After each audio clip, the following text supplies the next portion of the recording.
What's up, everyone? In this video, we're going to talk about what happened in the stock market today, why stocks are falling, and what's going on with Microsoft and Google earnings, because they are market-moving companies. We have a giant day in the market tomorrow, as we will likely see yet another federal funds rate increase. So stick with us today. We're going to talk about the important things you need to know. But Tom, let's get right into it. Yeah, definitely, Mike. And I think today the biggest thing is going to be Microsoft's earnings here. So they actually missed on EPS and revenue, which was a pretty, I guess it's not a big surprise, but a lot of people have been kind of waiting for some of these companies to come in with some misses here, especially after Snapchat and a few other tech stocks reported some negative earnings already over the past couple of weeks. But really looking at this right here, Mike, they reported a 2.23 EPS versus a 2.29 estimate. So they missed on that. Their revenue came in at $51.87 billion versus a $52.44 billion expectation, and they missed on that too. It does say, though, that the revenue increased 12% year over year in the quarter, compared with 18% growth in the previous quarter. So the growth did go down a little bit, which is probably another reason why they're falling, Mike. But there's a lot of different stuff behind Microsoft right here. They talk a lot about their personal computing segment, which features Xbox video game consoles, the Bing search engine, and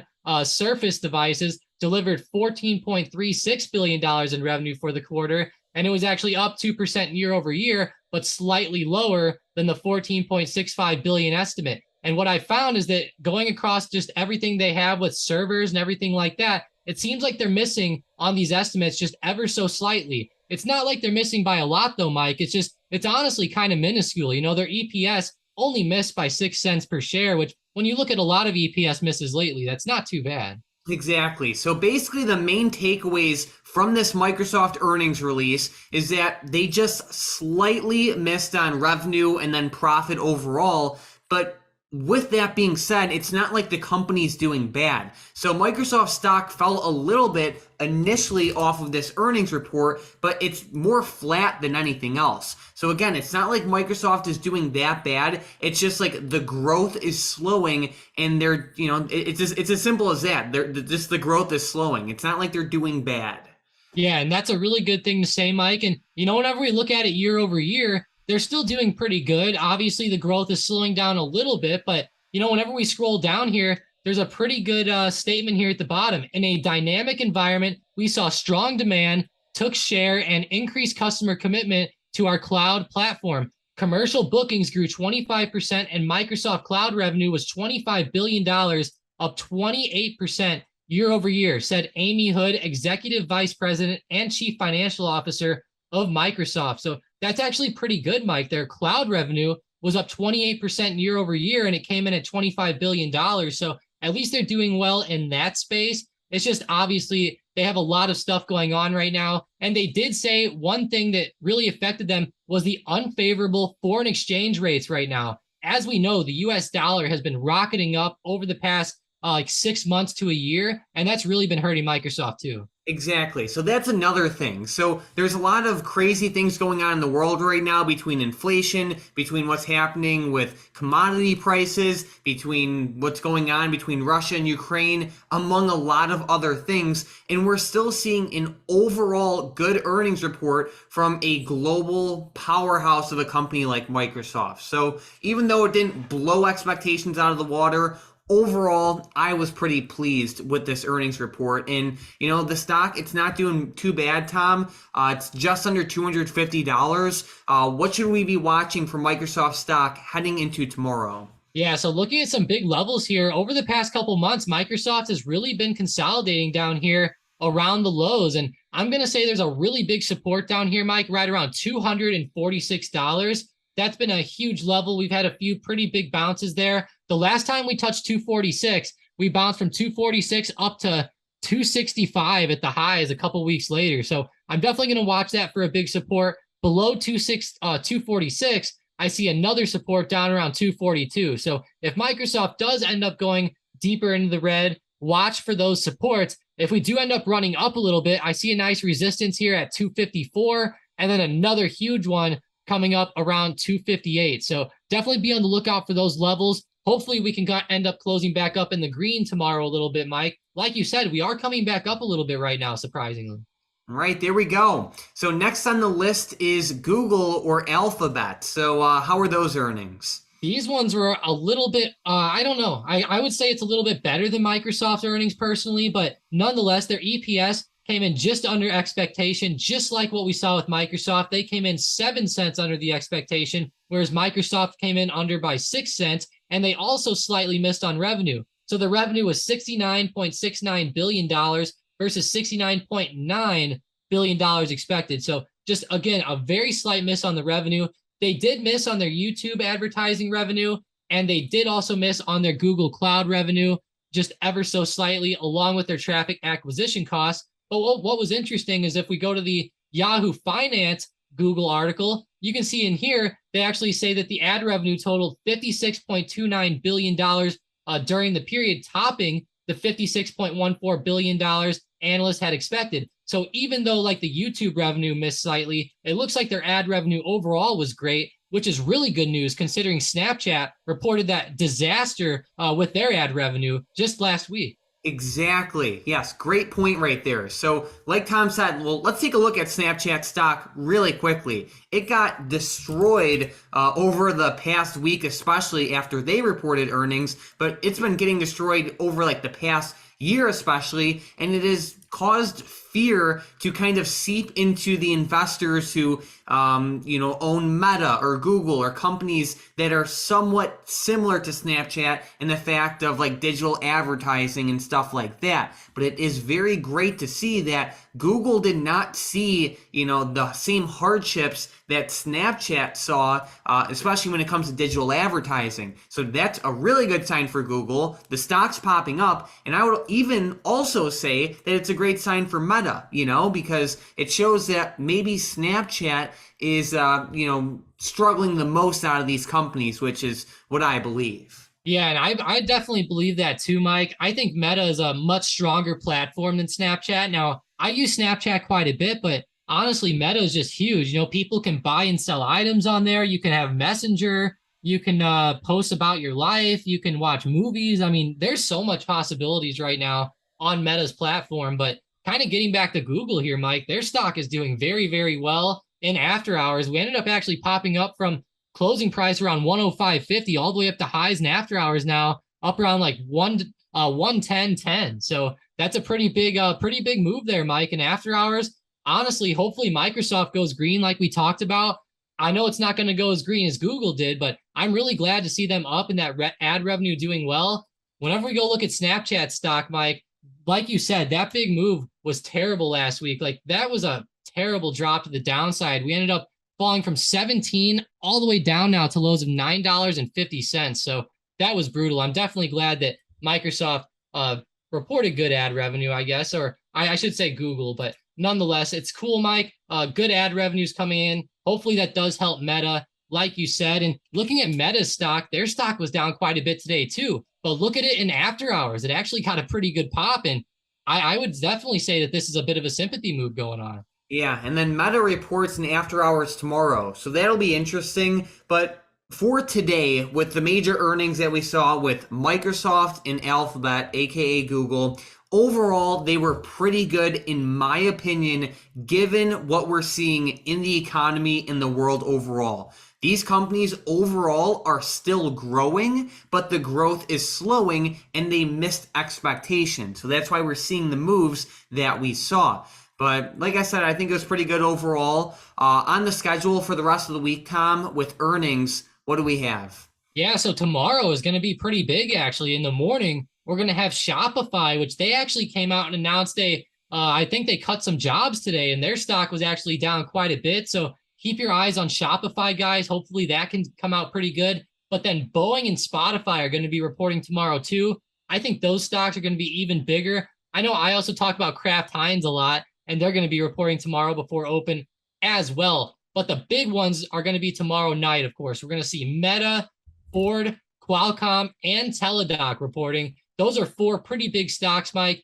Qualcomm's going to give us a pretty big insight into the chip sector, of course. And then Meta, obviously, is going to be big with those ad revenue numbers, kind of like Google was today. I know Meta is probably going to be my favorite one tomorrow, Mike. And I know we've also been looking at Teladoc over the past year quite a bit too.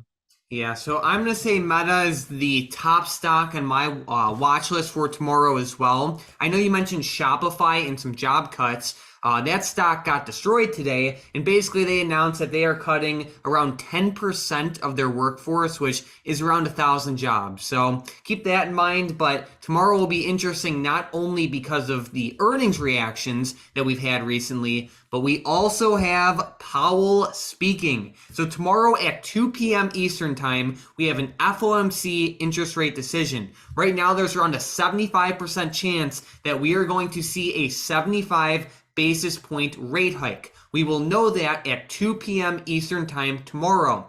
At 2:30 p.m. Eastern Time tomorrow, we have Jerome Powell speaking, and that will be a very important conference because he's going to talk a lot about the state of the economy and what the Federal Reserve is looking at just in the economy and the world overall. There will be a live stream at 2:30 p.m. Eastern Time tomorrow. There's a bunch of them. They are all over YouTube, so feel free to join one of those streams tomorrow because they are big market moving.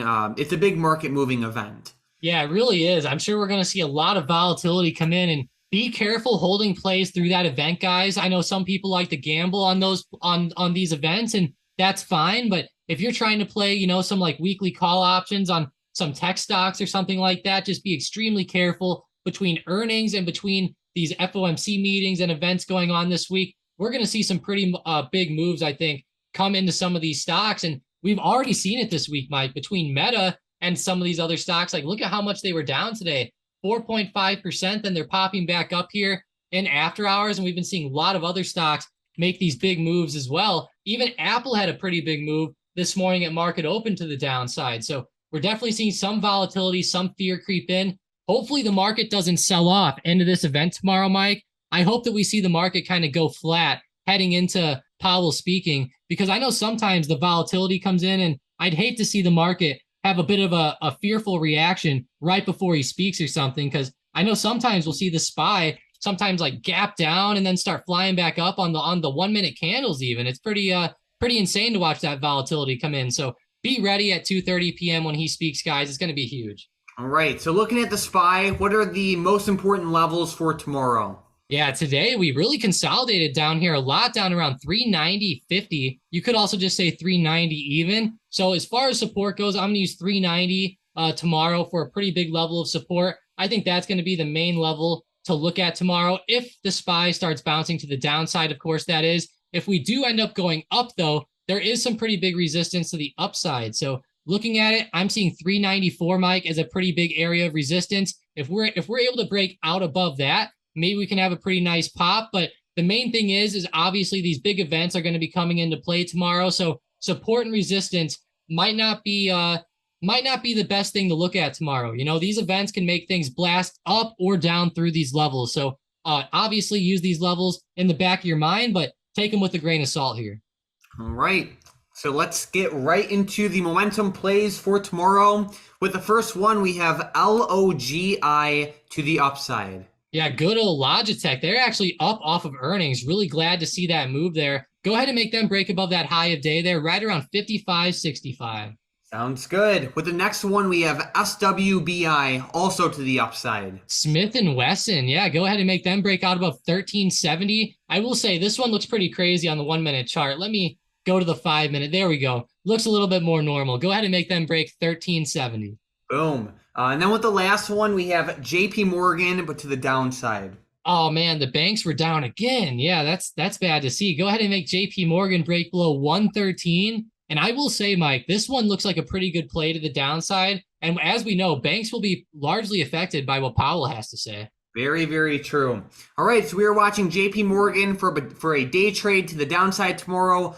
only if it breaks below the level Tom listed. And then we are watching SWBI and Logitech, LOGI, for potential day trades to the upside tomorrow, only if they break above the levels Tom listed. But we also want to give a giant shout out to today's member of the day, which is JT in the Stocked Up Discord. Huge shout out to JT. Congratulations on your first major options profit. So awesome job there. Huge congratulations to you. But Tom, do you have any favorite setups heading into tomorrow? Yeah, a lot of stocks were crazy today. I will say I do want to mention Redbox one more time. Yesterday we said it was no play, and honestly, it's still, I think, a no play for me. But looking at it, it's kind of consolidating up here at the top. There's a bit of a triple top going on, really close to $6.50. So I'm going to really keep my eyes on this. If we see a breakout in the morning, it might be a play for me for a quick momentum play to the upside or something, especially with all these earnings going on. I'm kind of looking for some,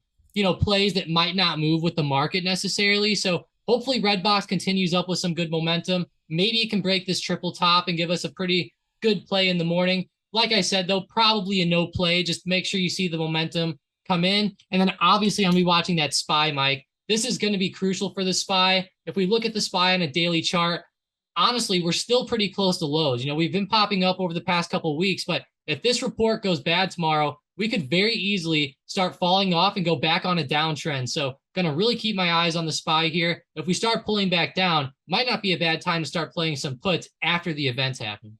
Yeah, and the opposite is also true. If the report is awesome with the Feds, the market can really blast up too. Looking at a lot of earnings over the past couple weeks, it has been very mixed. We've seen some horrible reports from Snapchat and Walmart where the stocks just plummet. But on the other hand, we have seen other companies do fairly well, like a lot of them like value stocks and banks lately. So keep that on your radar. There's a lot of mixed movement right now, and there's not too much momentum in either direction. With that being said, if you like the video, make sure to subscribe. We post brand new videos every single day, and let's have an amazing rest of the week.